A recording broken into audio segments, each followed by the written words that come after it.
and welcome to ID Creatures. In today's video I'm just going to do a quick tip about perspective and the different kinds of perspective you can use in drawing. So here I have 3 different perspectives for the same object, and it's a camera, and you can see that the 3 different perspectives can be suited to different purposes and different feelings. So first I'm going to talk about this perspective right here, which is pretty extreme.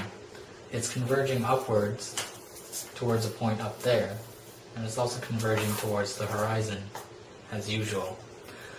So this is really quite an unusual perspective for an object,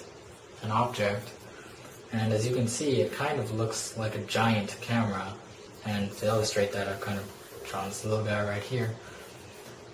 Usually you won't see objects in this perspective. You could see buildings in this perspective and giant structures, but you won't see a camera looking like this in real life unless you're an ant or you're looking down under from a table or something. So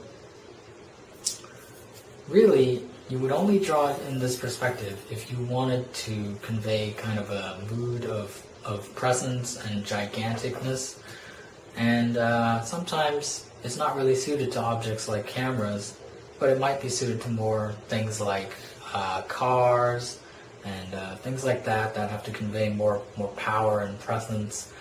And you can see that you're not getting a lot of detail about the top of the object in this view, or the bottom. You're not really getting much except the sides, and that makes this less suited to displaying the details of a product. So again, it's more of a mood sketch rather than anything else. In this sketch right here, I've drawn still with a pretty extreme perspective. So you've got the lines converging pretty close to the horizon, and this converging here, and this time it's converging downwards instead of upwards. And this gives you kind of a floating object feel, and this is a more natural perspective for an object like a camera, because you could see the camera. If I could just example here, you could see the camera from the top, like kind of like that, and you would kind of see this perspective, and that makes it easier for people to understand what it is.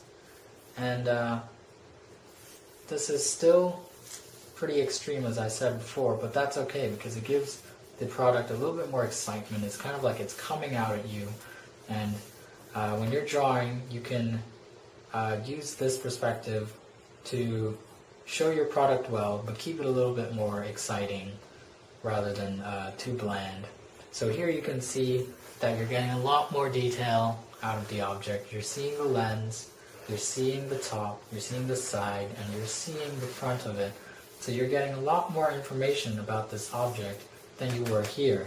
And it also looks more appropriate. This doesn't look like a camera. This looks like some kind of giant joke gag camera, inflatable thing. And this looks like a camera. So if you're drawing smaller objects or handheld objects and things like that, you would use probably something like this. Household products, most of the time product designers would draw using this perspective. Now here I've got a even more conventional perspective, which is kind of like a standard 3/4 view. The perspective is present, but it's very slight. These lines are not converging very close together, neither are these.